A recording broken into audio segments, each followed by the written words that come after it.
Hello and welcome back to the Collapse Experiment. If unless this is your first time, then can't really be back, can you? So today, Twitter. Twitter sucks again.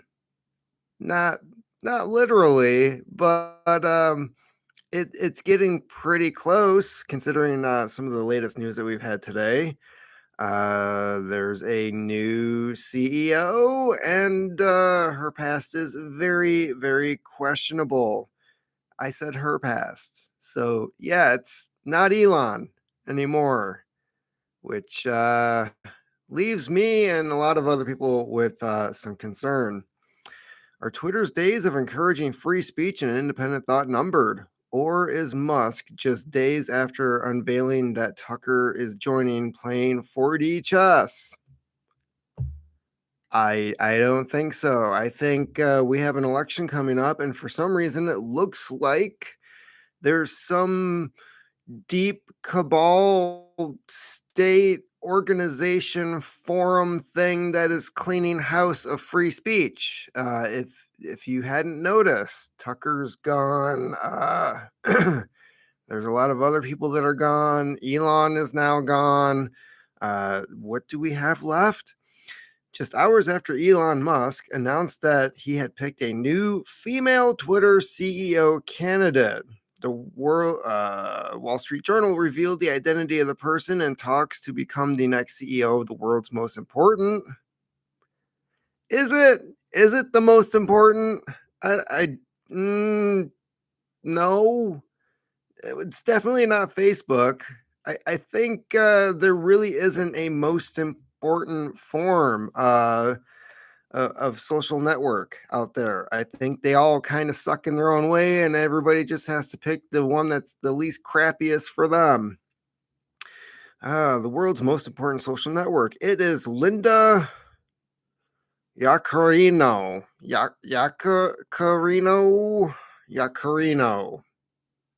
Should have just picked Gina Carano. Come on. Like we would have no complaints with that. She wouldn't know what she's doing. She'd just say like everybody can say whatever the hell they want, and Twitter would be awesome. But no, they went with Linda Yaccarino, who is currently NBC Universal's influential head of advertising. What the hell is that? NBC Universal, okay, I know what that is. Influential head of advertising. Who's she trying to influence? So yeah, this woman, Carino, who is a chairman of global advertising and partnership at NBCU, has been with them for more than a decade, where she has been an industrial advocate for finding better ways to measure the effectiveness of advertising. Okay, so she's into some MK Ultra bullshit. As head of NBCU's advertising sales, she was key to the launch of the company's ad-supported Peacock streaming service. I actually kind of like Peacock. For one, I don't, I don't think we pay for it. I think it's just free on Roku, and they've got some pretty decent shows. Elon Musk, Twitter's owner, said in a tweet Thursday that he has hired a new CEO, but didn't say who it was. She'll be starting in 6 weeks, Mr. Musk said in the tweet. You've already said that he stated it in your reiterate. Fix your shit. In some ways, Musk's pick of Yacarino is not a surprise as chair of the Advertising Council's board of directors and arguably their top advertising exec. She is meant to fill a critical role in the new Twitter, that of advertising. After all, despite having massive traffic, Musk's social network, which is as a reminder, cost him $44 billion, has been hemorrhaging ad revenue as woke brands have abandoned the website. Good, bring in everybody else. Dumbass, bring in everyone else. You don't have to rely on woke bullshit. That's actually a really small market. So, yeah, find everyone else with a head on their shoulders who wants to advertise and say, hey, I think we have the audience for you because our new people coming in don't like the old bullshit. But no, nobody does this. So let's get to the good stuff. For one, according to her LinkedIn profile, Yacarino is the chairman of the World Economic Forum's Task Force on Future of Work and sits on the World Economic Forum's Media, Entertainment, and Cultural Industry Governor Steering Committee. She is also highly engaged with the Value in Media Initiative. Does anybody know what the hell any of this bullshit means? It's like they just create this stuff so that there's a paycheck behind it. Most recently, she delivered the following speech on January 2020, World Economic Forum, creating the workplace of the future by focusing on people. What they fail to leave out is the right kind of people and everyone else can just go away. That's what that is. Oh, is this this is from the World Economic Forum. Additionally, in 2014, Yacarino joined the Ad Council Board of Directors and became a member of the Executive Committee in 2015. She served as a vice chair before her appointment to board chair from 2021 to 2022. And then there's this. In 21 those same years, Yacarino partnered with the business community, the White House, and the government agencies to create a COVID-19 vaccine campaign. Featuring Pope Francis and reaching over 200 million Americans. It's funny how they have no problem with Catholics when they want you to get the mark of the beast, if you will. They have no issues with that, but then they'll send the FBI on you like a year or two later. Okay. I don't like this chick at all. Yeah, she's got her hands in too many candy dishes and yeah, there's definitely no loyalty here when it comes to free speech or any American constitutional ideas. In conclusion, while it is certainly possible that Musk is playing 4D chess here, a prevailing sentiment among the replies is that Twitter was fun for a few months. See you guys in the gulag. I 100% agree with that. One can only hope that it is wrong. No, I don't know what Musk is thinking here. This is definitely not I think this is the wrong Carano for Twitter here. This is insane. Speaking of censorship, the censorship industrial complex, top 50 organizations to know. I am not going to read all top 50. They do have a nice little chart here. And let's see here. This is from Racket News. How do we know Matt and crew are over the target? Facebook won't allow this post. So Facebook won't allow us. You can't share it. Go ahead and check it out for yourself at thecollapseexperiment.com, where we don't censor shit because we don't believe in doing that. Yeah, Matt Taibbi on January 17th, 1960. Outgoing president and former Supreme Allied Commander Dwight D. Eisenhower gave one of the most consequential speeches in American history. Yeah. Okay, so he talked about the military industrial complex. Let's move on. So, Eisenhower warned us about that.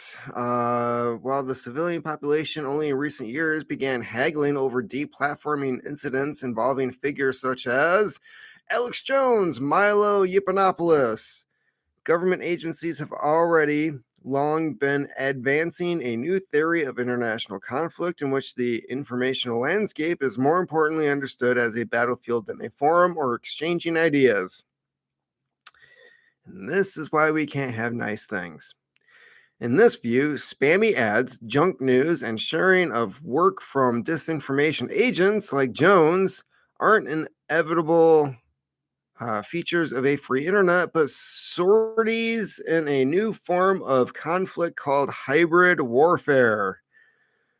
Okay, so let's get to hybrid warfare. Hybrid warfare. They're still talking about hybrid warfare. Toxicity They suggest we must rethink old concepts about rights and give ourselves over to new surveillance techniques. No, fuck you.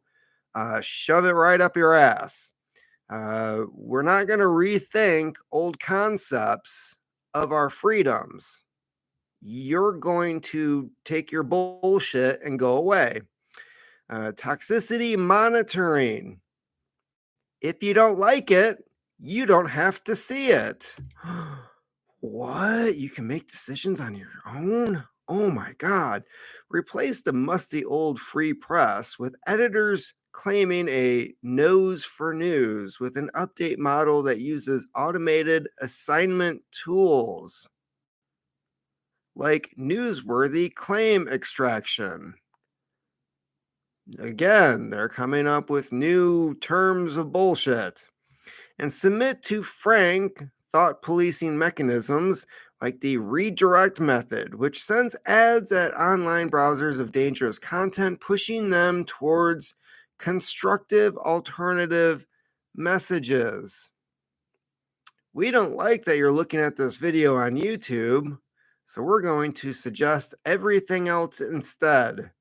You ever try to go to Google and this website was there like 3 years ago and you actually put in the name of the website and you get 4 pages of ads instead?